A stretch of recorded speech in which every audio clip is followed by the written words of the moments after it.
Защо точно мрежов маркетинг? Как може една такава прекрасна индустрия да бъде толкова неразбрана? Защо мрежов маркетинг? Спомням си първото представене, на което отидох и слушах как един мъж на име Крейг говореше за свободата и за всички чудесни придобивки, на които се радва и които аз, уви, нямах.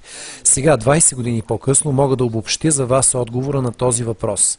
Вярвам с цялото си сърце, че мрежовият маркетинг е най-добрият начин за придвижване на стоки до крайните потребители. Вярвам, че когато принципите на мрежовия маркетинг са правилно приложени, това е най-добрият начин за генериране на доходи. Вярвам, че мрежовият маркетинг предлага най-добрия начин на живот. На какво основание, ще попитате вие? Има няколко ключови момента в мрежовия маркетинг, които са просто невероятни. Нека първо да спомена предишния си професионален опит. Бил съм успешен брокер на фондовата борса и си спомням как се радвах при откриване на нова сметка. Помислете обаче за миг, на чий гръб бе тази радост? Дали тази сметка просто падаше от небето? Истината е, че когато аз отварях нова сметка, някой друг губеше сметка и така всеки мой успех се дължеше на нечий друг провал. Мрежовият маркетинг, от друга страна, когато се прилага правилно, се основава на вашия успех, на мой успех и на успеха на всички нас заедно. Не е ли това очевидно по-добрият начин? Защо мрежов маркетинг? Следващият принцип е наистина невероятен. Мрежовият маркетинг ни дава възможността да премахнем недостатъците, които си мислим, че притежаваме, посредством някой друг. Забележете, че внимателно подбирам думите си. Миналата седмица се запознах с мъж, който ми каза: Ранди, чувствам се прекалено стар. Отговорих му: не мисля, че си стар, но ако ти се чувстваш така, тогава спонсорира някой по-млад от теб. Запознах се и с друг, който пък се смяташе за прекалено млад. Беше на 19. Той ми каза: Ранди, аз съм прекалено млад. Отговорих му: аз не мисля така, но щом ти мислиш така, тогава спонсорирай някой по-възрастен от теб. Осъзнах рано, че имам две възможности. Да уча 12 години в университет и да стана лекар, или просто да спонсорирам такъв. Невероятно е да можеш да се измъкнеш от това, което считаш за своя слаба страна. Отново, защо мрежов маркетинг? Защото ни предлага най-добрия начин за придвижване на продукти до крайния клиент, защото ни дава най-добрата възможност за генериране на пари, защото ни дава възможността да преодолеем онези слабости, които възприемаме като свои.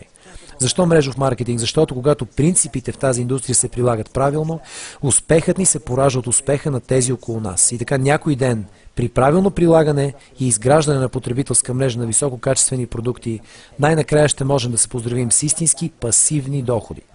Спомням си ясно деня, в който за първи път чух тази концепция и момента, в който почувствах прилива на свобода на хората около мен или поне надеждата им за предстояща свобода.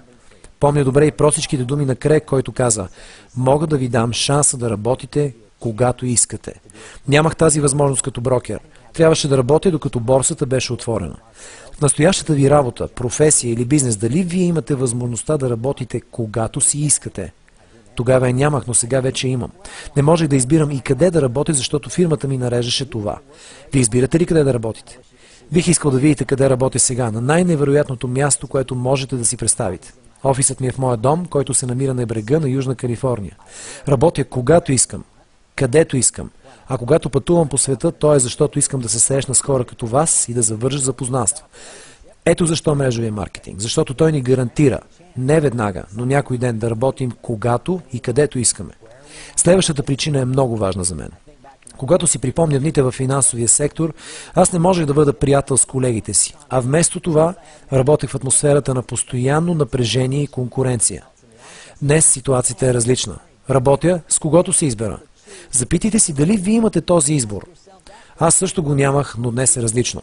Днес правя всичко доброволно. Работя с когото си поискам, когато поискам и където поискам. А ето и най-важното, днес избирам дали да работя. А вие? Замислете се, наистина ли можете да избирате дали да отидете на работа? Това никога нямаше да ми се случи, ако бях останал в предишното си работно място, но днес, след дълги години и правилно разбиране на принципите и елементите, които движат тази индустрия, проправих пътя си към това, което се опитвам да ви покажа. А именно, възможността да работя когато и където поискам, с когото поискам и най-важното, ако искам. Какво означава това? Някой ден, ако действаме правилно и с постоянство, никога повече няма да зависим от месечната си заплата. Помня много добре годините, когато работех за пари. Може би и вие правите това точно в този момент. Но след дълги години на успех, Вече с радост мога да споделя с вас усещането за свобода и удовлетворение от това, че повече не трябва да работя за пари. Сега парите работят за мен.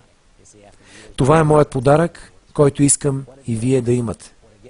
Аз вярвам с цялото си сърце, че мрежовият маркетинг е по-добрият начин, не малко, много по-добрият начин за един пълноценен живот. Искрено желая да ви помогна да преминете успешно пътя от началната точка до умерен успех, а после и до големи успех. Превод в ефир Димитър Московски.